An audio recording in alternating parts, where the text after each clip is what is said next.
नमस्कार साथियों, आप सभी का स्वागत है मेरे यूट्यूब चैनल में। आज हम देखने वाले हैं external commercial borrowings ECB and foreign investment in India. ठीक है, सो ईसीबी क्या है दोस्तों? Commercial borrowings by eligible resident entities from recognised non resident entities. Means जो रेजिडेंट है इंडिया के, उन्हें बोरोइंग्स मिलती है। कमर्शियल बोरोइंग्स कहते हैं उसे, from recognised non resident entities. जो टर्म होता है वो 3 या 5 साल हो सकता है, और लॉन्ग टर्म 10 साल के लिए उन्हें फॉरेन करेंसी डोमिनेटेड डेट मिलता है, या including Indian rupee dominated with a minimum average maturity period of 3 years. ठीक है, सो उन्हें पैसा मिलता है बाहर के रिकग्नाइज्ड नॉन रेजिडेंट एंटिटी से, मिनिमम 3 साल, मैक्सिमम 10 साल में। ठीक है, और जो इंडियन रुपी डोमिनेटेड रहेगा डेट या इक्विटी, तो उसमें मिनिमम एवरेज मैच्योरिटी पीरियड रहेगा 3 साल या अबव। ठीक है, टाइप्स ऑफ ईसीबी क्या है? तो है ये एफसीवाई डोमिनेटेड ईसीबी इन फ्रीली कन्वर्टेबल फॉरेन करेंसी। ठीक है, ये ईसीबी जो होता है, इसमें आप अपनी जो भी करेंसी आती है, जहाँ से पैसा आएगा बाहर से, वो आप उसे कन्वर्ट कर सकते हो। सो इसे फ्रीली कन्वर्टेबल फॉरेन करेंसी कहा जाएगा। INR denominated ECB includes plain vanilla rupee denominated bonds and issued overseas. ठीक है, जो भी बॉन्ड्स होते हैं इंडियन डोमिनेटेड रहते हैं, वो ओवरसीज़ ही इशू होते हैं। सो इसमें कौन कौन एलिजिबल है ईसीबी पाने के लिए, कौन कौन एलिजिबल है वो देख लेते हैं। ठीक है, एलिजिबल बोरोवर्स की लिस्ट है। All entities eligible for foreign direct investment. ठीक है, रिकग्नाइज स्टार्टअप्स, जो स्टार्टअप होते हैं by the central government, entities like ports, trust, units in SEZ, SIDBI, Exim bank. ठीक है, so registered entities engage in micro finance activity.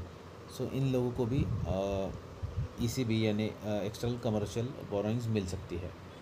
ठीक है, सो दोस्तों अभी देखते हैं कि अगर आपको एक्सटर्नल बोरोइंग मिली है तो उसका आप यूज़ किस जगह पे नहीं कर पाओगे। जैसे रियल एस्टेट एक्टिविटीज़ में आप नहीं कर पाओगे। Investment in capital markets. ठीक है, यानी यहाँ से पैसा आया, आपने कमर्शियल बोरोइंग्स लिया और कैपिटल मार्केट में इन्वेस्ट किया, तो वो नहीं पॉसिबल होगा, नहीं चलेगा वो। Equity investment, working capital. ठीक है, general corporate purpose except from foreign equity holder. Repayment of rupee loans on lending for restricted activities. ठीक है, यानी पैसा लिया और रुपी भी बाहर से पैसा लिया, और जो भी रुपी लोन्स लिए हुए हैं इंडियन रुपीज़ में, उसे वो भर दिया, तो वो चलेगा नहीं। ठीक है, फिर जनरल कॉर्पोरेट पर्पस, जैसे except from foreign equity holder, कोई अपने बिजनेस के लिए जनरल कॉर्पोरेट पर्पज़ के लिए अगर यूज़ कर रहा है तो वो भी अलाउ नहीं है। ठीक है, देन है ECB proceeds utilisation, prohibited for specific activity like real estate and equity investment. जैसे मैंने कहा, इक्विटी इन्वेस्टमेंट और रियल एस्टेट में आप एक्सटर्नल ईसीबी यूज़ नहीं कर सकते। सो उसमें रिकग्नाइज लेंडर्स कहाँ से होंगे, यानी जो आपको पैसा देंगे वो कौन कौन से कंट्री से हो सकते हैं। जैसे FATF, financial active task force, और IOS इसको कंप्लाइंट कंट्रीज, मल्टीलैटरल और regional finance institutional, individuals as lenders if foreign equity holders. ठीक है, foreign branches subsidiaries of Indian bank for FCY ECB। ठीक है, so foreign branches of subsidiary of Indian banks, वो भी आपको पैसा दे सकते हैं ECB, आप वहाँ से भी ले सकते हैं। बाकी मल्टीलैटरल रीजनल फाइनेंस इंस्टीट्यूशन से भी आप पैसा रेज कर सकते हैं। So minimum average maturity period 3 years, और including for borrowings for by startup, यानी मिनिमम जो एवरेज मैच्योरिटी पीरियड रहेगा 3 साल, ज़्यादा से ज़्यादा 10 साल। ठीक है, अगर रुपये डोमिनेटेड रहेगा तो उसका मैच्योरिटी रहेगा 3 साल की। ठीक है, ऑल इन कॉस्ट।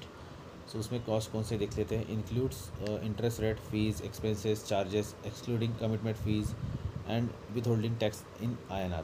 ठीक है, जो भी चार्जेस रहेंगे, अगर सब कोई आपको पैसा दे रहा है तो उसमें सारी चीज़ें आपको इंक्लूड होंगी। जैसे आप बैंक में जाते हो लोन के लिए, जो प्रोसेसिंग चार्जेस वगैरह होते हैं, तो वही चार्जेस ये इसमें आपको मिल जाएंगे। जैसे interest rate, fees, expenses, charges excluding commitment fees, ये सब आपको इसमें मिलेगा। For fix rate loan swap cost plus spread should not exceed floating rate and plus spread. जो अगर बाहर की कंपनी कोई फिक्स रेट से आपको पैसा दे रही है, तो उसमें swap cost plus spread should not exceeds floating rate और प्लस स्प्रेड। ठीक है, सो ये सारे कॉस्ट इसमें इंक्लूड होते हैं। अल्टरनेटिव रेफरेंस रेट्स, इसे ARR कहते हैं, use for INR dominated ECB। ठीक है, जो ARR रेट है वो हम INR डोमिनेटेड ECB में यूज़ करते हैं। Operational concept, change of currency allowed. ठीक है, अगर आप ऑपरेशनल कंसेप्ट देख लेते हैं, ECB borrowers required to cover principal and coupon through financial hedges. ठीक है, eligible borrowers can raise ECB up to USD 750 million और इक्विवेलेंट पर फाइनेंशियल ईयर। जो भी एलिजिबल बोरोवर्स है वो ECB रेज कर सकते हैं up to 750 US dollars, US 750 million US dollars. ठीक है, अभी ECB ऑपरेशनल डिटेल्स देख लेते हैं। Startup limit, startup recognise by the central government can raise maximum of USD 3 million, यानी 3 मिलियन तक कोई भी स्टार्टअप रेज कर सकते हैं और equivalent per financial year under the automatic route. ठीक है, दो रूट्स है, एक ऑटोमेटिक रूट है, एक अप्रूवल रूट है। ऑटोमेटिक अप्रूवल रूट जो RBI की परमिशन हमें अब लगती है। ECB लायबिलिटी इक्विटी रेशो, ठीक है, for FCY dominated ECB from direct foreign equity holder the liability equity ratio can not exceed 7:1 under the automatic route. ठीक है, देन देख लेते हैं guarantee restriction. Indian bank, financial institution and NBFCs are provided from issuing any guarantees related to ECB, यानी ECB के लिए कोई भी इंडियन बैंक या फाइनेंशियल इंस्टीट्यूशन गारंटी नहीं देगा। Utilisation and investment, ECB process for foreign currency expenditure can be park abroad until utilisation. ठीक है, funds can be invested in liquid assets like deposit, treasury bills और with foreign branches of Indian banks. ठीक है, repatriation for rupee expenditure, ECB proceeds meant for rupee expenditure should be repatriated immediately to lenders rupee account with AD category 1 banks in India। ठीक है, आप उसे वापस पैसा अगर आप यूज़ नहीं कर पा रहे हो तो उसे वापस भी भेज पाओगे थ्रू लेंडर्स रुपये account with AD category banks, यानी बैंक्स AD1 कैटेगरी की होनी चाहिए। ठीक है, टर्म डिपॉजिट्स देख लेते हैं। ECB borrowers can park process in terms deposit with AD category 1 banks in India for maximum 12 months cumulatively, यानी 12 मंथ्स के लिए आप वो जो भी ECB borrowings है वो उसे फिक्स डिपॉजिट में आप यूज़ कर सकते हो। Draw down and reporting, borrower must obtain loan registration number LNR before the drawdown। ठीक है, monthly reporting of actual ECB transaction form ECB two return through AD category 1 bank to RBI within 7 working days, यानी monthly reporting करना है आपको ECB का। ठीक है, और फॉर्म ECB टू रिटर्न उसके लिए यूज़ करेंगे through AD1 category only with RBI within 7 working days. Refinancing rule, refinancing of existing ECB is allowed if outstanding maturity isn't reduce और in cost of new ECB is lower. ठीक है, foreign branches of Indian banks can participate in refinancing of highly rated corporates. Then है reporting requirement, submission of form, जैसे मैंने कहा कि कौन कौन से डॉक्यूमेंट लगते हैं रिपोर्टिंग के लिए। RBI को रिपोर्टिंग करना पड़ता है अगर आप ECB बाहर से आप अवेल कर रहे हो तो। Submission of form ECB through AD categorise 1 bank, monthly reporting ECB two returns within 7 days. Late submission fees applicable for delays. ठीक है, आपको ऐसा नहीं है कि आपने रिपोर्ट किया ना है तो उसके लिए लेट सबमिशन फीस लगती है for delays, ranging from ₹5,000 to 1 lakh per year.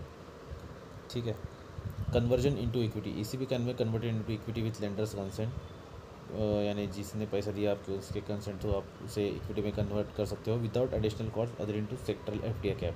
ठीक है, यानी FDI कैप जो भी सेक्टर के लिए है, ECB ज़्यादा नहीं होना चाहिए FDI कैप से। Foreign investment framework, regulatory authority DE notifies NDI rule, RBI is a nodal authority for valuation and reporting. तो ये क्वेश्चन काफ़ी बार पूछते हैं कि नोडल अथॉरिटी कौन है for valuation and reporting. DIPP issues policy measures and approval, ministry of commerce grant approval licences for specific purpose. So जो भी रेगुलेशन रहता है ECB के लिए तो उसमें ये सारी चीज़ें पूछी जा सकती है, जैसे DE notifies NDI rule, RBI is the nodal authority for valuation and reporting, DIPP issues policy measures and approval. ठीक है, देन FDI की concept, equity investment by person resident outside India, PROI। ठीक है, जो पर्सन रेसिडेंट आउटसाइड इंडिया उसके investment decision के equity investment के लिए रिपैट्रिएबल बेसिस इन अनलिस्टेड इंडियन कंपनीज और 10%